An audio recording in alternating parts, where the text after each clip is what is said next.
E chegamos em Gênesis capítulo 38 da nossa leitura. Vamos orar?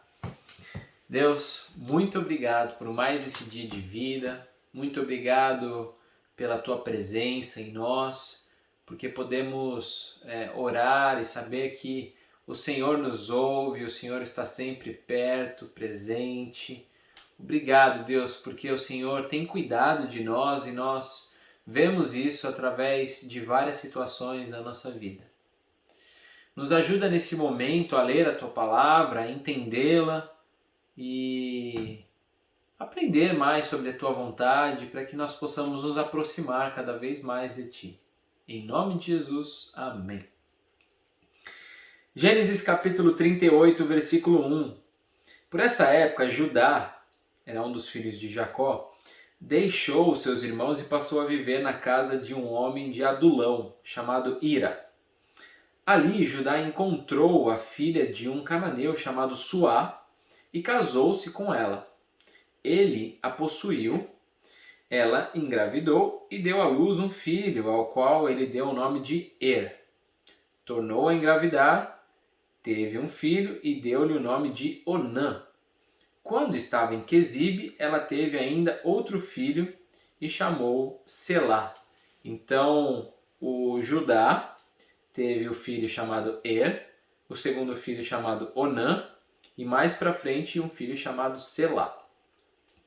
Judá escolheu uma mulher chamada Tamar para Er, seu filho mais velho. Mas o Senhor reprovou a conduta perversa de Er, filho mais velho de Judá, e por isso o matou. Complicado esse versículo, mas vamos nos lembrar que quando a gente fala de Enoque, lá no começo de Gênesis, a gente vê que ele não viveu a quantidade de anos que os outros estavam vivendo porque o Senhor o tomou. Ao redor dele, um pouco antes e depois dele, a gente vai ver que outras pessoas foram tementes a Deus também. E por que Deus não tomou essas pessoas? O próprio Noé, ele viveu e morreu em alta velhice. Por que Deus não o tomou? É claro que ele tinha o propósito de construir a arca, passar pelo dilúvio, mas por que Deus não o toma antes de ele completar todos os seus anos? A resposta é: não sei. Então Deus decidiu naquele momento da história, com aquela pessoa, que ele iria o tomar. Talvez a forma como ele se relacionava com Deus era de uma intensidade muito grande. Aqui, por que cada pessoa na Bíblia que peca, Deus também não mata, não tira sua vida?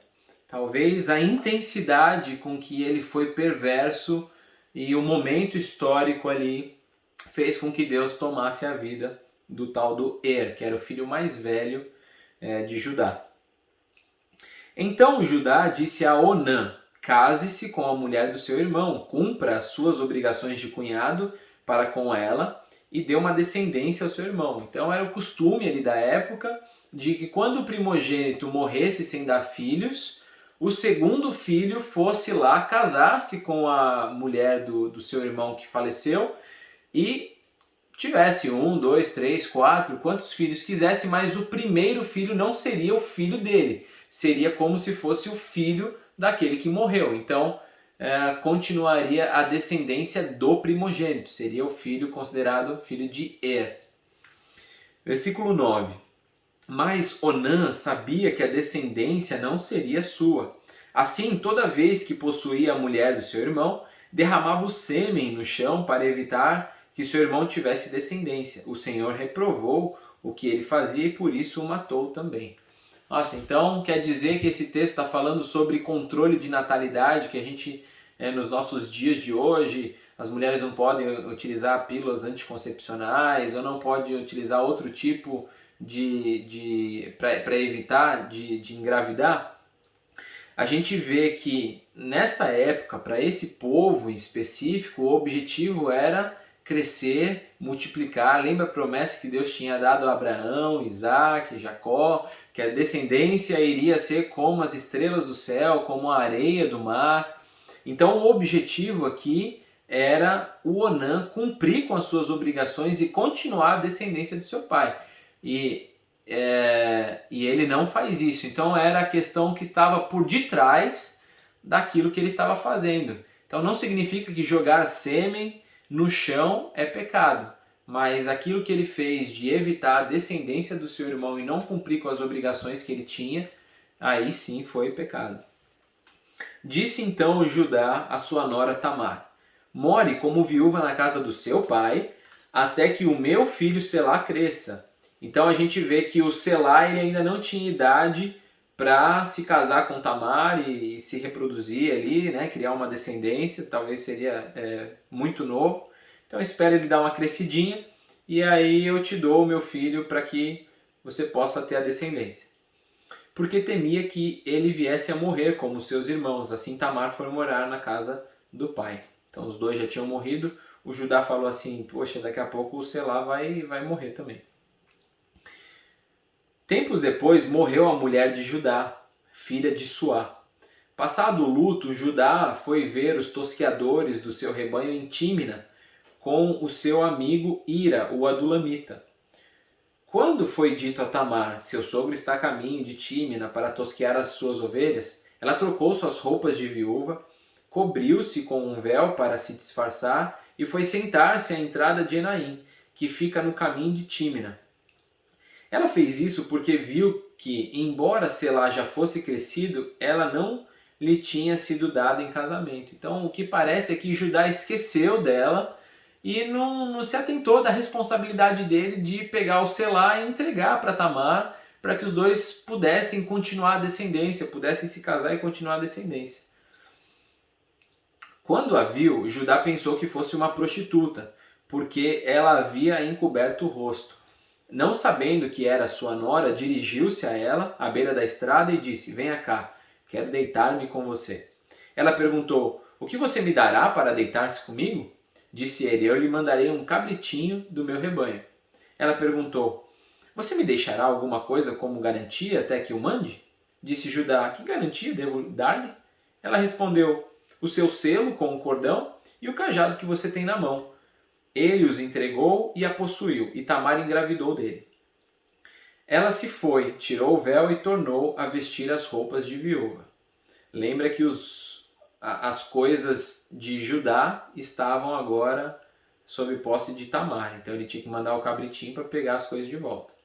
Judá mandou o cabritinho por meio de seu amigo Adulamita, a fim de reaver da mulher sua garantia. Mas ele não a encontrou e perguntou aos homens do lugar: onde está a prostituta cultual que costumava ficar à beira do caminho de Enaim? Eles responderam: aqui não há nenhuma prostituta cultual. Assim ele voltou a Judá e disse: não a encontrei. Além disso, os homens do lugar disseram que lá não há nenhuma prostituta cultual. Disse Judá: fique ela com o que lhe dei. Não quero que nos tornemos objeto de zombaria. Afinal de contas, mandei a ela este cabritinho, mas você não a encontrou. Então, novamente, o homem tentando colocar um limite para o seu pecado, um limite para o mal. Então, quer dizer que eu tenho que tratar com hombridade, eu preciso ser certinho a ponto de mandar o cabritinho. Eu mandei o cabritinho, estou fazendo certo. Mas na hora de olhar a prostituta e se deitar com a prostituta, ele não pensou se ele estava fazendo certo ou errado. Então, novamente, eu erro nisso, mas não erro naquilo. Fazendo meio que uma seleção de pecados. Cerca de 3 meses mais tarde, disseram a Judá: sua nora Tamar prostituiu-se e na prostituição ficou grávida. Disse Judá: tragam-na para fora e queimem-na viva. Quando ela estava sendo levada para fora, mandou o seguinte recado ao sogro: estou grávida do homem que é dono destas coisas. E acrescentou: veja se o senhor reconhece a quem pertencem este selo, esse cordão e esse cajado. Judá os reconheceu e disse: ela é mais justa do que eu, pois eu devia tê-la entregue a meu filho Selá. E não voltou a ter relações com ela. Quando lhe chegou a época de dar à luz, havia gêmeos em seu ventre. Enquanto ela dava à luz, um deles pôs a mão para fora. Então a parteira pegou um fio vermelho e amarrou ao o pulso do menino, dizendo: este saiu primeiro. Mas quando ele recolheu a mão, o seu irmão saiu e ela disse: então você conseguiu uma brecha para sair. E deu-lhe o nome de Pérez. Depois saiu seu irmão que estava com um fio vermelho no pulso e foi-lhe dado o nome de Zerá. Que confuso esse capítulo e que pecado acontecendo aqui, que disfunção, pessoas morrendo e o sogro da Tamar se deitando com ela e tendo essa descendência. Aí eu pergunto para você, se você fosse escrever como ia ser a descendência até chegar em Jesus das pessoas, como você iria escrever essa descendência até chegar a Jesus? Fala, puxa, Jesus, aquele que vai salvar o mundo sem pecado, o Filho de Deus. Talvez a gente iria colocar nomes de pessoas que foram excepcionais na Terra, que não cometeram erros esdrúxulos. Eu digo para você que seria muito difícil a gente encontrar esse tanto de pessoas que não cometeram esses pecados. Mas pegar uma situação dessa, que foi realmente uma vergonha, um pecado, e colocar uma pessoa dessa ou essas pessoas na genealogia de Jesus, é só através da graça de Deus. A gente vai ver que Jesus vai vir da tribo de Judá. Então os 12 filhos de Jacó, cada um deles vai dar origem a uma tribo. E Jesus vai se originar, ou a genealogia dele, até chegar em Jesus, vai sair de Judá e passando por Pérez. E pela graça de Deus isso acontece. Como uma situação de pecado é colocada na genealogia do nosso Salvador, do nosso Senhor, é muita graça, é muita misericórdia. E é isso que Deus faz com a minha e com a sua vida.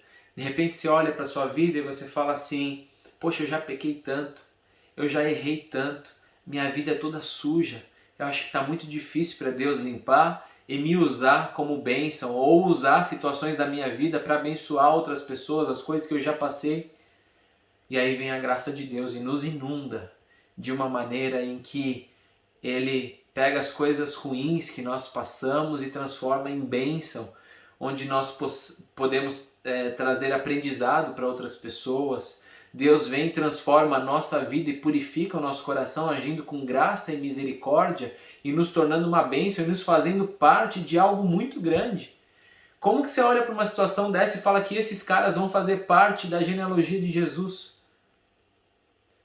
Essa é a maravilhosa graça de Deus, que olha para mim e para você que somos pecadores e que fala assim, filho, a minha graça, a minha misericórdia estão disponíveis para você. Basta você aceitar e eu vou transformar a sua vida. E você vai ser parte de algo grande que eu vou fazer nessa terra.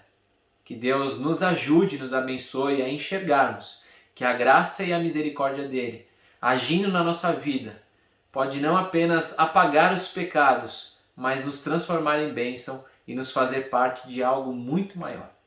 Vamos orar? Deus, nós te agradecemos, porque o Senhor é um Deus misericordioso e que derrama a tua graça sobre nós.